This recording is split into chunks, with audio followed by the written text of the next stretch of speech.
ஓம் சைராம், ஜெய் சைராம். என் அன்பின் பிரியமே, உன் வினாவிற்கு விடையாக நான் இருக்க பயமேன். உன் வாழ்வில் இனி எல்லாம் ஜெயமே. கஷ்டம் என்பது எல்லோருக்கும் வருவது, அதன் பிடியிலிருந்து யாரும் தப்புவது இல்லை. இது நீ தெரிந்தும் உணராமல் இருக்கின்றாய். மற்றவர்களுக்கு கஷ்டம் என்றால் முன்னால் ஓடிப்போய் ஆறுதல் சொல்வாய். இப்போது உனக்கு கஷ்டம் என்று வந்ததும் ஆற்றாமல் ஏதேதோ நினைத்து கொண்டு இருக்கின்றாய். பிறந்தது முதல் இதுவரை எண்ணற்ற தொல்லைகளுடனும் கஷ்டங்களுடனும் வாழ்கின்றேன், என்னை மீட்பார் யாரும் இல்லையே என புலம்புகிறது உன் மனம்.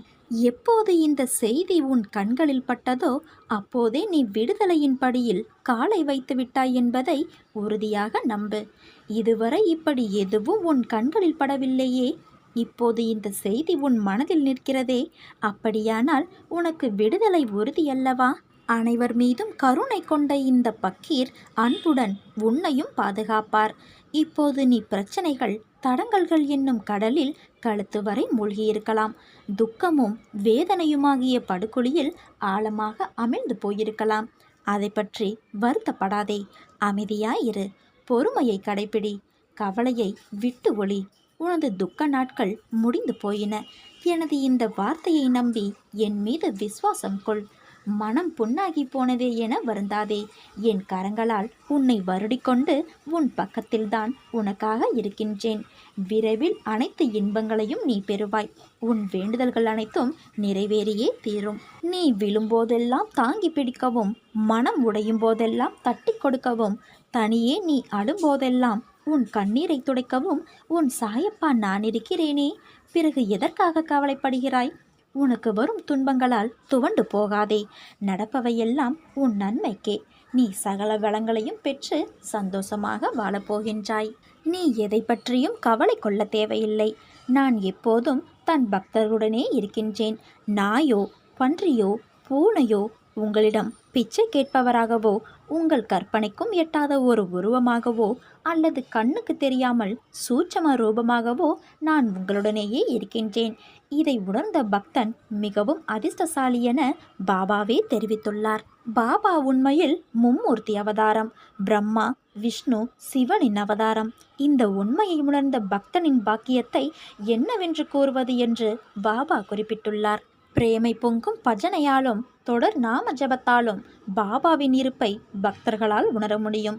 நான் இந்த பௌதிக உடலுடன் சீரடியில் மாத்திரம் இருக்கிறேன் என்ற எண்ணத்தை விட்டு விடுங்கள். நான் எங்கும் வியாபித்துள்ளேன் என்று பாபா தெளிவாக கூறியுள்ளார். பாபா தன் பக்தர்களை எல்லா திசைகளிலும் சூழ்ந்து நின்று பாதுகாக்கின்றார். வேறெதிலும் நாட்டமில்லாமல் பாபாவிடம் மட்டுமே தீவிர நம்பிக்கை கொண்ட பக்தனின் காரியங்கள் யாவும் பாபாவால் பொம்மலாட்டத்தைப் போல முன்னின்று நடத்தப்படுகின்றன. அத்தகைய பக்தர்கள் எதை பற்றியும் கவலை கொள்ள தேவையில்லை. நமது லௌகீக தேவைகளுக்காகவே, அதாவது வேலை, திருமணம், சம்பள உயர்வு, குழந்தை பேறு போன்றவைக்காக பாபாவிடம் நாம் செல்கின்றோம். சில சமயங்களில் அது போன்ற வேண்டுதல்கள் நடக்காமல் போகலாம். உண்மையில் பாபா தன் பக்தர்களுக்கு எது நன்மையோ அதை மட்டுமே அளிப்பார். இது போன்ற சமயங்களில் மிகவும் நம்பிக்கையோடு பொறுமை காத்து எல்லாம் பாபாவின் விருப்பம் என்று விட்டுவிடுங்கள். அமைதியாக என்னிடம் இரு, மற்றவற்றை நான் பார்த்து கொள்கிறேன் என்று பாபா கூறியுள்ளார். நாம் கோரிக்கை வைத்தாலும் வைக்காவிட்டாலும் தன் பக்தர்களுக்கு நன்மையை மட்டுமே அளிப்பார் நம் சாயப்பா. நீ உன் மனதில் நினைத்து கொண்டிருக்கும் வேலை ஒன்று விரைவில் முடிய வேண்டும் என்று நினைக்கின்றாய். அந்த வேலை 5 பெண்களின் உதவியுடன் முடிவரும். நீ அன்னதானம் செய். ஸ்ரீ சாய்நாதரை நினைப்பதால் வேலை விரைவில் முடிவதை உணர்வாய். ஸ்ரீ சாய்நாதரை நினைப்பதால் உன் மனம் தூய்மை பெறும். அவர் ஆசிகள் ஏற்கனவே உனக்கு உண்டு. உன் தகப்பனார் செய்த தர்மங்கள் உனக்கு என்றும் துணை புரியும்.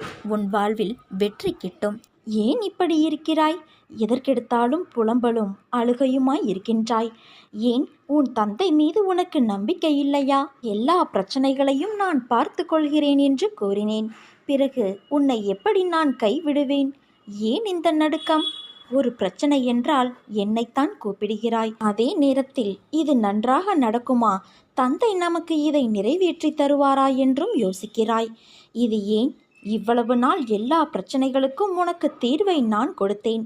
இப்போதுள்ள பிரச்சனைகளுக்கும் தீர்வை கொடுக்க மாட்டேனா? ஏன் இப்படி நீயே உன்னை காயப்படுத்தி கஷ்டப்படுத்துகிறாய்? உன் தந்தை உனக்கான அனைத்தையும் சரியாக்குவேன் என்று நினை. நிச்சயம் உன்னை கைவிடமாட்டேன். உனக்குள் இப்போது எல்லாம் எதையோ இழந்ததைப் போன்று ஒரு தோற்றம். போராட சக்தி இல்லாதது போல, வலியிழந்து இருப்பது போல உணர்கின்றாய். இப்போதுள்ள சூழ்நிலைகள் உனக்கு இருந்த நம்பிக்கை என்னும் கண்ணை மறைக்கின்றது. நீ தளராதே. இதைவிட மோசமான நிலை வந்தபோது கூட நீ அவசரவில்லை. ஆனால் அன்பானவர்கள் என்று நினைக்கும் நபர்கள் உனக்கு யதார்த்தமாக கூறினாலும் அதை ஏன் பெரிய விஷயமாக எடுத்துக்கொள்கிறாய்? உன் மீது உரிமையில்தானே அவர்கள் கூறுகிறார்கள்.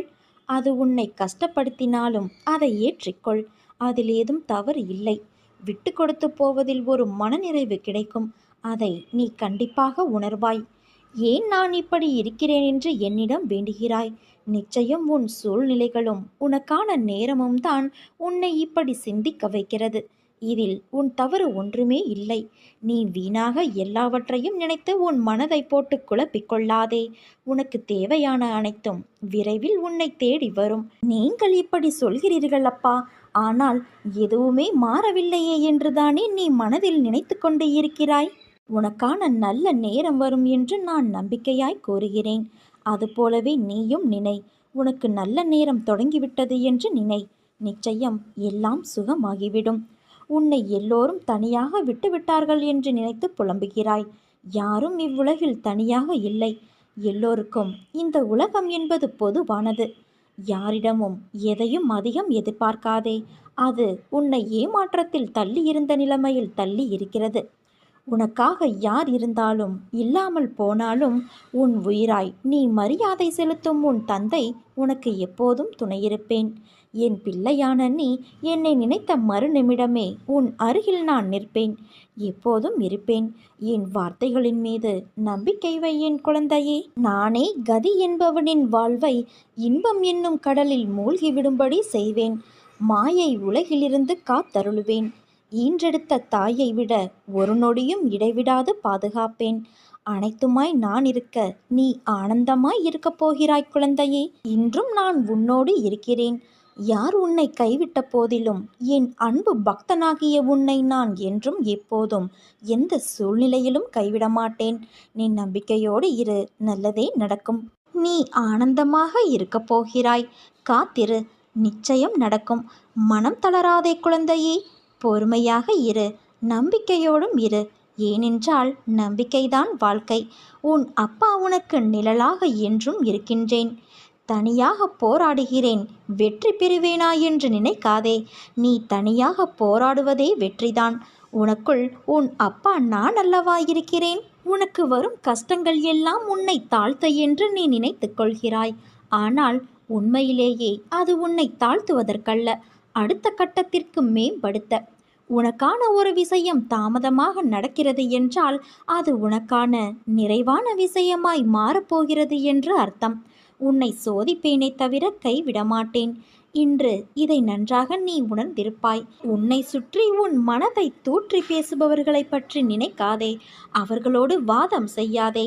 அமைதியாக கடந்து செல் அந்த தருணத்தை.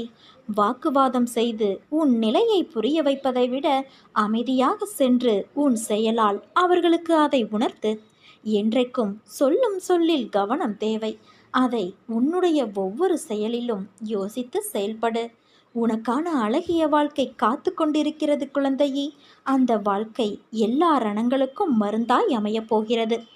இன்னும் மாற்றங்கள் பல இருக்கிறது அரங்கேறுவதற்கு. அந்த அழகிய நாட்களை எதிர்நோக்கி காத்து கொண்டு இரு. உன் வாழ்க்கையில் நீ சிந்திய அத்தனை கண்ணீருக்கும் நான் கொடுக்கும் சீதனம் அது.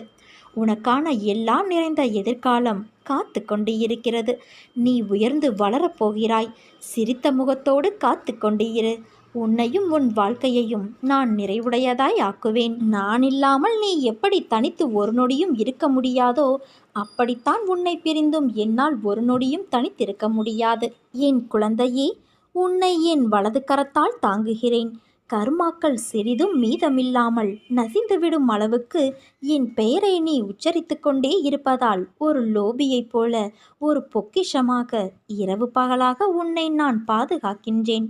யாரிடம் நீ உன் மனம் விட்டு குறைகளை பகிர்ந்து கொள்கிறாயோ அங்கிருந்தே உன் நிவர்த்திக்கான வழிகளை நான் நேர் செய்கிறேன். யாரை தேடி நீ போகிறாயோ அவராகவே நான் இருந்து உன்னை வரவேற்று உபசரிப்பேன். எனக்கு பிரியமானவர்கள் உனக்கு ஆசி கூறுவார்கள். அந்த ஆசியை வழங்குவதும் நானே என்று அறிந்து கொள். சோதனை காலத்தில் உன்னோடு யாராவது பயணித்தால் அதுவும் நானே. வீட்டில் இருக்கும் சந்தோஷம்தான் மிக பெரியது. அந்த சந்தோஷத்தின் அடிப்படையில்தான் உன் கஷ்டம் நீங்குவதன் வேகமும் இருக்கிறது. மனதுக்குள் ஒளிந்திருக்கும் எல்லா கஷ்டங்களையும் அவற்றை அனுசரித்து நீ நடப்பதையும், பிறரது கிண்டலுக்கும் கேலிக்கும் மாளாகி அவமானப்பட்டு நிற்பதையும், அநியாயமாக உன் உடைமைகளை பிறர் அபகரித்து கொண்டு உன்னை நடுத்தெருவில் நிற்க வைத்ததையும், இன்னும் பலர் அப்படி முயற்சிப்பதையும் நான் அறியாமலா இருக்கிறேன்? இனி நான் பொறுக்க மாட்டேன். துஷ்டர்களை பிரம்பால் அடித்து துரத்துவேன். தப்பு செய்தவர்களுக்கு தண்டனையை தப்பாமல் தந்து உனக்கான நீதியை நான் சரி செய்யும் நாள் நெருங்கிக் கொண்டிருக்கிறது. குழந்தையே, நம்பிக்கை இழந்து விடாதே. நீ நம்பிக்கையோடு இரு, நல்லதே நடக்கும். என் பிள்ளைகள் கவலைப்படும் போது அதை நிவர்த்தி செய்வது உன் தந்தையான என்னுடைய கடமை. பொறுத்திருந்து இனி நடக்கப் போவதை பார். நான் உனக்காக புன்னகைத்து கொண்டு காத்திருக்கிறேன். வாழ்க்கையில் நீ உயர்ந்த நிலைக்கு வரப்போகிறாய் குழந்தையே. இந்த உலகில் சிலர் எப்பொழுதும் மற்றவர்களை காயப்படுத்துவதையே வேலையாக கொண்டு இருப்பார்கள். அதைத்தான் அவர்கள் உனக்கும் இழக்கிறார்கள். அந்த சொற்களுக்காக நீ வருந்தாதே. மனதைரியத்தோடு நீ உன் கடமைகளை செய். உன்னுடைய ஆற்றலை தேவையற்ற இவர்களிடம் வீணாக்காதே. இதுவரை உன் மனதில் இருந்த வலி, துக்கம், தோல்விகளால் மனம் வெறுத்து போய் பரிதவித்தது எல்லாம் முடிவுறும். உன் உழைப்பிற்கு ஏற்ற பலன் கிடைக்கும். நிம்மதியும் சந்தோஷமும் அழகாய் பூத்து குலுங்கும் வண்ண மலர்களைப் போல இனிமேல் உன் வாழ்க்கையில் வசந்தம்தான். உன்னை ஏளனமாக பார்த்து நகைத்தவர்கள் முன்னால் கொடியாய் உயர்ந்து நிற்கப் போகிறாய். அந்த காலம் வெகு தூரத்தில் இல்லை குழந்தையே. இந்த உலகத்தில் எது மாறினாலும் நகர்ந்தாலும் உன் தந்தையான நான் உன்னை விட்டு விலக மாட்டேன். உன்னில் எப்போதும் நான் இருப்பேன். நீ நிச்சயம் தடைகளை தகர்த்து எறிந்து வெற்றியடைவாய். நான் அடைய வைப்பேன். உன் பிரச்சனைக்காக வீட்டாரை சிதைப்பது எந்த விதத்திலும் நியாயமில்லை. அதனால் வீட்டில் அன்பை தவிர, சிரிப்பை தவிர வேறு எதையும் காட்டாதே. இழப்பிலிருந்து படிப்பை கற்றுக்கொள். உன் அஜாக்கிரதை, வெகுளித்தனம் உன்னை பிறர் ஏமாற்ற வழி செய்திருக்கிறது. இனி அப்படி நடக்காது. எழுந்து கால் ஊன்றி நில். உன்னால் முடியும். நிச்சயமாக அந்த சர்க்கிளிலிருந்து மீண்டு சாதிக்கப் போகிறாய். உன்னை இழந்தவர்களும், கைவிட்டவர்களும், கடன் கொடுத்து சுரண்டியவர்களும், கதவை சாத்தி கொண்டு போனவர்களும் உன்னை பார்த்து பிரமிக்கப் போகிறார்கள். மீண்டும் வந்து உன்னிடம் ஒட்டிக்கொள்ளலாம் என நினைக்கப் போகிறார்கள். உனக்கு எல்லா சூழ்நிலைகளிலும் நான் துணை நிற்பேன். ஏனென்றால் நான் உன்னை விட்டு விலகவும் மாட்டேன், கைவிடவும் மாட்டேன். என் வார்த்தைகள் மீது நம்பிக்கை வைத்து செயல்படு. நல்லதே நடக்கும். நீ என் பரிபூரண அருளும் அன்பும் பெற்ற என் செல்ல குழந்தை. நீ எல்லா வளமும் பெற்று நன்றாக வாழப்போகிறாய் குழந்தையே. உன்னோடுதான் நானும் வாழ்கிறேன். நீ சிரித்தால் உன் சிரிப்பை பார்த்துவிட்டு என் மனம் சந்தோஷமாக சிரிக்கும். நீ அழுதால் உனக்கு முன் நான் உன் தந்தை உனக்காக வலியை தாங்குவேன். இப்படி உன் மனதில் எல்லா உணர்வுமாய் என் ரூபத்தை வைத்து நீ நேசிக்கின்றாய்.